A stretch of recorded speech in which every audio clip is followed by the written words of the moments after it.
Prabowo Subianto, nama besar dalam dunia politik dan militer Indonesia.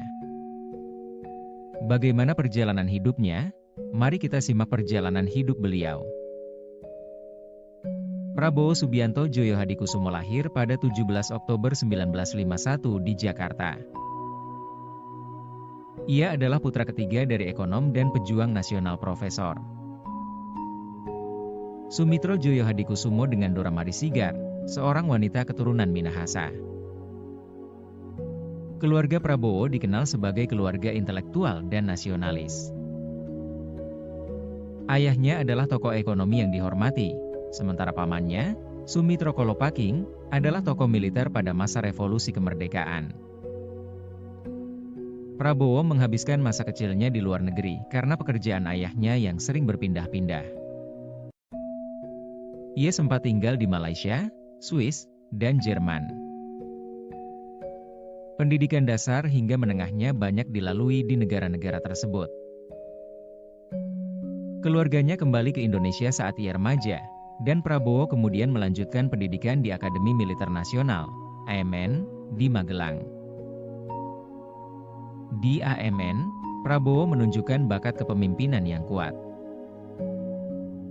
Ia lulus pada tahun 1974 sebagai salah satu taruna terbaik.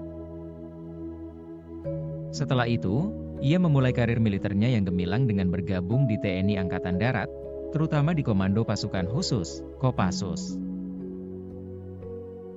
Prabowo memulai tugas pertamanya sebagai perwira muda di Timur Timur pada era konflik yang berlangsung sejak 1975. Keberanian dan strateginya membuatnya cepat naik pangkat. Ia menjadi komandan termuda dalam operasi pembebasan sandera di Mapenduma, Papua, pada tahun 1996. Operasi ini merupakan salah satu keberhasilan besar yang mencatatkan namanya sebagai komandan andal dalam operasi tempur. Namun, karir militernya tidak lepas dari kontroversi. Pada 1998, ia terlibat dalam peristiwa penculikan aktivis pro-demokrasi di Jakarta. Saat itu, Indonesia sedang berada dalam krisis ekonomi dan politik yang mendorong jatuhnya Presiden Soeharto.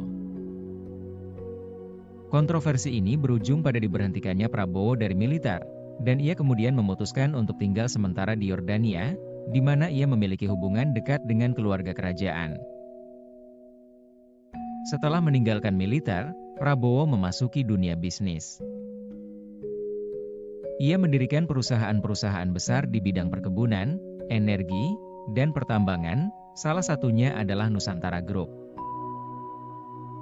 Ia juga menjadi salah satu tokoh yang mengelola bisnis keluarga Djoyohadikusumo, termasuk perusahaan yang bergerak di sektor agrikultur dan keuangan. Pada awal 2000-an, Prabowo memutuskan untuk masuk ke dunia politik. Ia pertama kali bergabung dengan Partai Golkar dan menjadi salah satu kandidat konvensi Capres Partai Golkar pada tahun 2004, meskipun gagal. Tidak menyerah, pada tahun 2008, ia mendirikan Partai Gerakan Indonesia Raya, Gerindra, sebagai kendaraan politiknya. Partai Gerindra dengan cepat berkembang menjadi salah satu partai besar di Indonesia. Pada pemilu 2009, Prabowo maju sebagai calon wakil presiden mendampingi Megawati Soekarno Putri, meskipun pasangan ini kalah dari Susilo Bambang Yudhoyono dan Budiono. Pada pemilu 2014, Prabowo maju sebagai calon presiden berpasangan dengan Hatta Rajasa. Dalam kontestasi ini, ia bersaing ketat dengan Joko Widodo. Namun, Prabowo kalah tipis dalam perolehan suara, meskipun sempat menggugat hasil pemilu ke Mahkamah Konstitusi. Tidak menyerah, pada pemilu 2019, Prabowo kembali maju sebagai calon presiden, kali ini didampingi Sandiaga Uno. Lagi-lagi, ia harus berhadapan dengan Joko Widodo yang kini berpasangan dengan Maruf Amin. Dalam pemilu tersebut, Prabowo kembali kalah.